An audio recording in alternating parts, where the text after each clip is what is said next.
नमस्कार। मेरा नाम भाऊ तोरसेकर। आप देख रहे हैं प्रतिपक्ष और प्रतिवाद। आपको बार बार लगातार याद दिला रहा हूं कि 15 अगस्त के बाद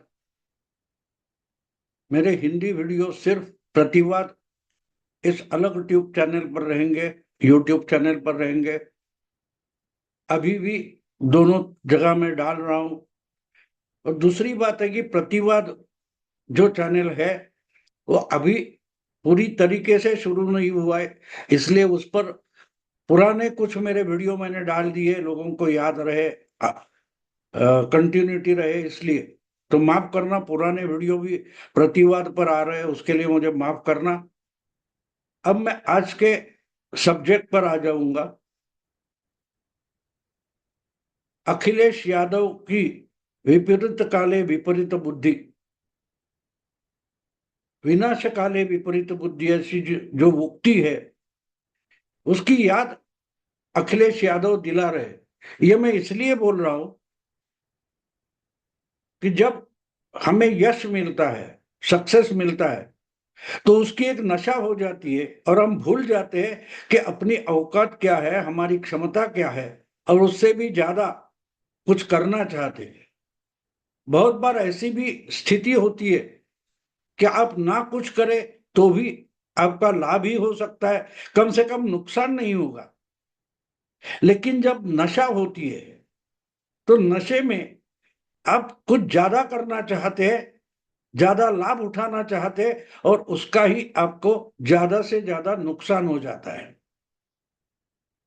और अखिलेश यादव लोकसभा चुनाव के बाद 37 सीटें मिलने के बाद उनको एक नशा हो गया कि अब तो मैं यूपी का बादशाह हूं। मुख्यमंत्री हो ना हो, भले योगी आदित्यनाथ मुख्यमंत्री हो, लेकिन उत्तर प्रदेश में तो हमारी ही हुकूमत चलती है। और कांग्रेस अगर किसके सहारे चल सकती है तो सिर्फ अखिलेश यानी समाजवादी पार्टी के सहारे चल सकती है। इसलिए जितनी कांग्रेस से ज्यादा दोस्ती करे उतना हमारा ही फायदा होगा। उनको लगता है कि 2014 और 2019 उन्होंने अकेले चुनाव लड़ा, फिर मायावती के साथ लड़ा, फिर भी उनको फायदा नहीं हुआ था। लेकिन अगर 24 में कांग्रेस के साथ जाकर अगर हमारा फायदा हुआ है तो अगला भविष्य कांग्रेस के साथ ही होगा, ऐसा ये मानते। लेकिन ये भूल गए कि 2017 के चुनाव में जब इन्होंने कांग्रेस से हाथ मिलाया था, सॉरी 2012 के चुनाव में इन्होंने कांग्रेस के साथ हाथ मिलाया था, तो 2017 में जब उनके पिताजी मुलायम सिंह जिंदा थे तो इन्होंने कांग्रेस के साथ हाथ मिलाया था। और इसी ढंग से कांग्रेस को 100 सीटें दी थी और 300 सीटें अकेले अखिलेश ने लड़ी थी। तो उस वक्त उनके पिताजी मुलायम सिंह नाराज थे, और नाराज होने का कारण साफ था कि समाजवादी पार्टी या बीएसपी, बहुजन समाज पार्टी, उत्तर प्रदेश में पिछले 30-35 सालों में अपनी ताकत बढ़ा पाई है। तो उसका एक ही कारण था, इन्होंने कांग्रेस के वोटर नोच नोच कर अपनी पार्टी बनाई थी। अगर आप उसी कांग्रेस पार्टी से हाथ मिलाएंगे तो वापस शायद वो वोटर कांग्रेस के साथ चला जाएगा। और यही इसी डर के कारण पिछले कम से कम 30 साल मायावती ने कभी कांग्रेस के साथ हाथ नहीं मिलाया, क्योंकि कांग्रेस के ही पिछड़ा दलित वगैरह वगैरह वोटर लेकर बीएसपी की ताकत उत्तर प्रदेश में बढ़ी। बीएसपी या समाजवादी ताकत बढ़ने के पहले आज का यानी कांग्रेस का जो वोटर था वो यही था, ओबीसी, दलित, पिछड़ा वगैरह वगैरह, मुस्लिम। और ये वोटर कांग्रेस का हाथ छोड़कर निकल गया तो कांग्रेस की हालत बुरी हो गई। और इसीलिए ये मुलायम भी जानते थे, मायावती भी जानती थी। लेकिन अखिलेश अगले पीढ़ी के हैं, नए हैं, राजनीति का अनुभव कम है। हाँ, बहुत जल्दी कम से कम उम्र में वो उत्तर प्रदेश के मुख्यमंत्री बन गए, ये बात ठीक है। लेकिन कुछ पद या सत्ता हासिल करने से अकल नहीं आती, अनुभव से अकल आती है। और कम से कम 50 साल राजनीति में रहने वाले मुलायम सिंह जानते थे कि कांग्रेस के साथ जाकर हमारा नुकसान होगा, और वो 2017 में हो भी गया। जो कांग्रेस समाजवादी पार्टी 2012 से 17 तक उत्तर प्रदेश में अपना सरकार चला रही थी, वो 2017 में कांग्रेस से हाथ मिलाने के बाद इतनी बुरी तरह से हार गई कि विधानसभा में उनके 50 तक एमएलए विधायक नहीं बचे। और यही तो मुलायम को डर था। आगे चलकर 2019 के चुनाव में अखिलेश ने मायावती से हाथ मिलाया, उसका मायावती को फायदा मिला, लेकिन अखिलेश को नहीं मिला। अब जब 2024 में अखिलेश को वो फायदा मिला है, तो उनको लगता है कि उनका भविष्य कांग्रेस के साथ ही। मैं मराठी हूं, और मराठी में भी मैं जिसको कोकण इलाका बोलते हैं, महाराष्ट्र के सागर किनारे की जो भूमि है, वहां से आता हूं। और दक्षिण कोकण, जिसको मालवनी बोलते हैं, मालवनी इलाका बोलते हैं, जहां की बोली मालवनी होती है, मैं वहां का हूं। और हमारे मालवनी बोली में एक कहावत है, मासो देवचो पण कोंड दाखवणे। मतलब ये मासो का मतलब मछली होती है। तो आप कांटा डालकर अगर मछली पकड़ लेते हो, और कोई पूछता है आपको, अरे कहां से लाई, कहां से मिली, तो उसको मछली दे देना, लेकिन कहां मिली वो जगह नहीं बता देना। आपको मालूम है, कोकण का इलाका जो है पूरा, महाराष्ट्र का सागर किनारा, वो सह्यागिरी के सह्याद्री पर्वतराजी जो है, उसके ढलान पर बसा है कोकण। तो जब बारिश होती है, बारिश का मौसम होता है 3-4 महीने, तो कोकण में बहुत बड़ी बारिश होती है, धुआंधार बारिश होती है। छोटे छोटे गांव में छोटे नदी नाले जो है, उनमें बाढ़ आ जाते हैं, गांव के गांव उस बाढ़ में डूब जाते हैं, इतना बहाव होता है। लेकिन वही 4-6 महीने बाढ़ आने वाली जो नदियां है, नाले हैं, वो आहिस्ते आहिस्ते दिवाली के बाद सूखना शुरू हो जाती है। बारिश खत्म, कोकण की नदियां सूखने का समय शुरू हो जाता है। और दिवाली के समय तक जब बारिश थोड़ी थोड़ी चालू रहती है, तो ये नदियां भरी रहती है, बहती रहती है। लेकिन होली आने तक नदियां आहिस्ते आहिस्ते सूखना शुरू हो जाता है। और होली के बाद तो पूरी सूखी नदी हम देख सकते हैं। कोकण की हर नदी जो है, कुछ 15-20 छोटी बड़ी नदियां है, वो बह जाती है, सूख जाती है। लेकिन एक बात होती है, जो नदियां सूखी है, उसमें भी कहीं कहीं जो ढलान होती है, वहां पानी बचा रहता है और छोटी छोटी तरीके से बहता रहता है। जहां पानी बचा रहता है, कुएं जैसा छोटा छोटा गड्ढा नदी में होता है, उसमें पानी रहता है। और गड्ढे का मतलब 20-30 फुट भी वो नदी में ढलान होती है, वहां पानी बच जाता है। लेकिन बाढ़ के समय और पूरी नदी भरी होती है, उस समय जो मछलियां वहां होती है, वो अगर उस पानी में अटक गई, उस गड्ढे में अटक गई, तो वहां से मछलियां निकल नहीं पाती, क्योंकि पानी का बहाव ऊपर से नहीं होता, वो फंस जाती। तो अगर आप कांटा लेकर वहां डाल दो, तो आराम से फटाफट मछली आपका कांटा पकड़ लेती है, आप उसको पकड़ सकते हो। उसको हमारी मालवनी भाषा में, बोली में कुंड बोलते हैं, जहां पानी बचा हुआ है, पानी अटका हुआ है, तो उसको कुंड बोलते हैं। तो जानकार लोग जो होते हैं, वो कांटा लेकर वहीं पहुंच जाते हैं, और वहां डोर से बंधा हुआ कांटा डाल देते हैं, तो मछली फटाफट मिल जाती है। तो अगर आप वो मछली पकड़कर निकल रहे, अपने घर आ रहे, तो गांव का कोई परिचित आपको पूछेगा, अरे वाह, मछली मछली तो तुम्हें मिल गई, अच्छी दिखाई देती है, बड़ी है, कहां से मिली?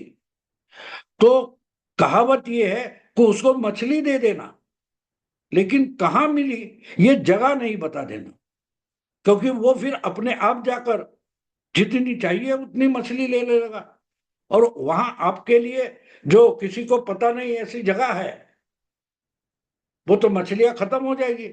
इसलिए पकड़ी हुई मछली भी किसी को दे देना, लेकिन कहाँ मिलती है वो जगह, जिसको हमारे मालवनी में कुंड बोलते हैं, नदी, सूखी हुई नदी का गड्ढा जो है, वो जगह मत बताना।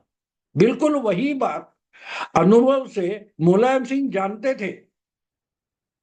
कांग्रेस को अपने चुनकर आए हुए एमपी या एमएलए का सपोर्ट दे दो, लेकिन कांग्रेस के साथ चुनाव पूर्व हाथ नहीं मिलाना, क्योंकि वोटर नाम की जो मछली है अपनी पार्टी को मिलती है, वो जगह कांग्रेस को नहीं देना।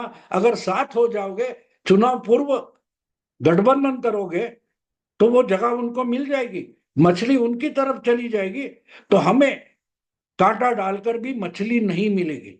ये जो कहावत है उसका आशय मैं आपको समझा रहा हूं। शायद मेरी हिंदी अच्छी नहीं है, आपके समझ में कितना आया पता नहीं, लेकिन बिल्कुल यही बात थी। और इसीलिए मुलायम सिंह 2017 के चुनाव में कांग्रेस के साथ जाने के लिए राजी नहीं थे, फिर भी उन्होंने अपनी अपनी जो विरासत थी वो अखिलेश को दे दी थी। अखिलेश पार्टी के अध्यक्ष बन चुके थे, तो हो गई, और समाजवादी पार्टी का नुकसान हो गया।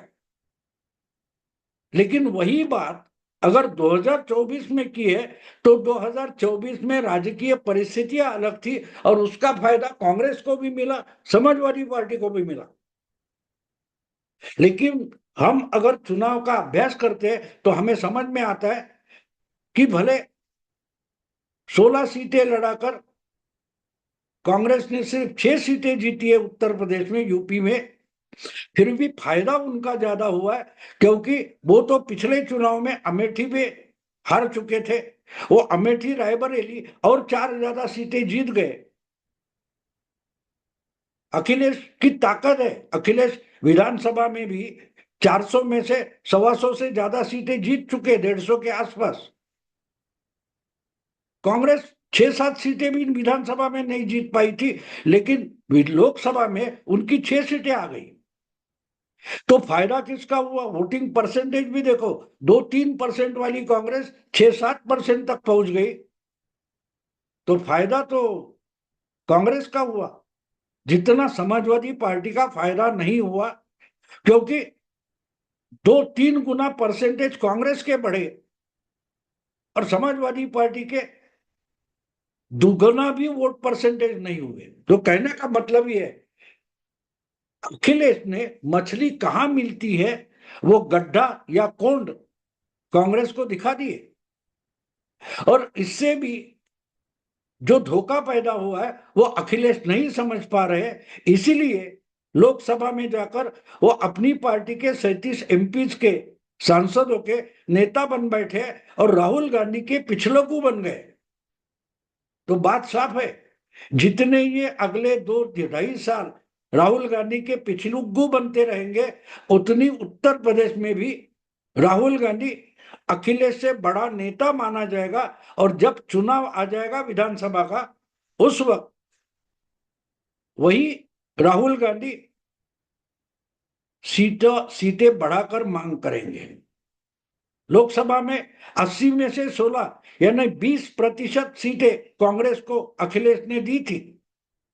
लेकिन अभी जो राजनीति अखिलेश और राहुल गांधी कर रहे हैं, उसके बाद 2.5 साल जाएंगे और विधानसभा का चुनाव आएगा, उस वक्त अखिलेश अकेले चुनाव नहीं लड़ सकते, क्योंकि वो अपनी जो वोट बैंक है, मुस्लिम वोट बैंक है, वो राहुल गांधी के हवाले कर रहे हैं। 17-18% से ज्यादा कुछ यूपी में मुस्लिम वोट है, वो पहले से ही कांग्रेस के साथ था। बाबरी कांड के बाद जब अखिलेश, अब मुलायम सिंह खुले आम मुस्लिमों के समर्थन में आ गए, तो कांग्रेस छोड़कर वो मुस्लिम वोट समाजवादी के साथ, समाजवादी पार्टी के साथ आया था।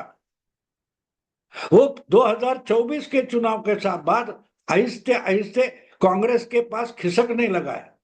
और जैसे दिन महीने हफ्ते चले जाएंगे, वो ज्यादा से ज्यादा कांग्रेस को अपना मसीहा मानेगा।